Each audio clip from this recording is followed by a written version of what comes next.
السلام علیکم سامعین و ناظرین۔ قصص النبیین السید ابوالحسن ندوی قصہ یوسف علیہ السلام کا 8واں لیکچر ہے۔ آج کا عنوان ہے الوفاء والامانت، وفا اور امانت۔ پچھلے سبق میں ہم پڑھ چکے ہیں کہ حضرت یوسف علیہ السلام کو عزیز مصر نے خریدا اور اپنی بیگم سے کہا کہ اس کو عزت سے رکھنا کہ یہ سمجھدار لڑکا ہے۔ آگے ابوالحسن ندوی رحمہ اللہ لکھتے ہیں وراودت امرأۃ العزیز یوسف علی الخیانۃ، وراودت اور بہلایا ورغلایا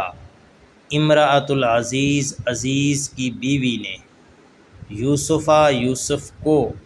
علی الخیانہ خیانت پر،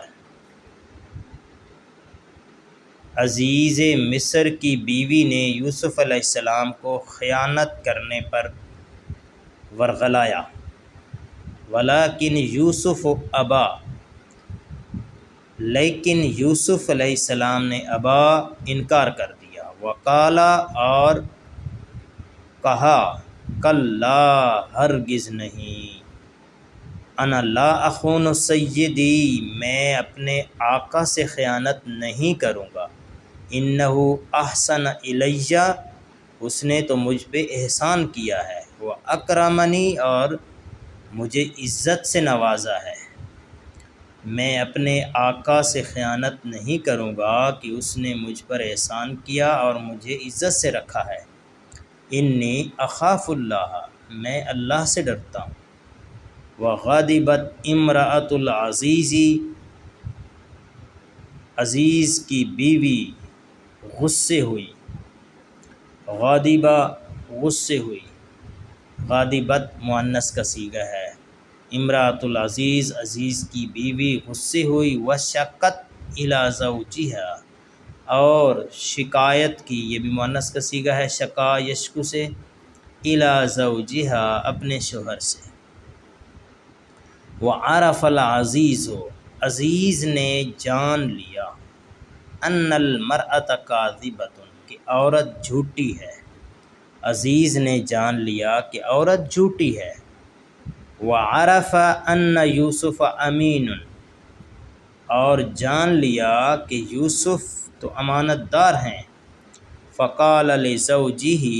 پس اس نے اپنی بیوی سے کہا، انکی، بے شک تو، کنتی من الخاطئین، تو ہے خطا واروں میں سے، تو قصور واروں میں سے ہے، یعنی اس نے اپنی بیوی کو قصوروار ٹھہرایا، وعرف یوسف فی مصر بجمالہ،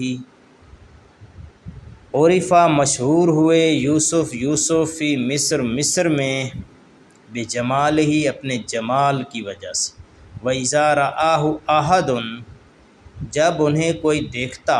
قال ما ھذا بشرا، یہ کوئی انسان نہیں ہے، ان ھذا الا ملک کریم، یہ نہیں ہے مگر ایک معزز فرشتہ،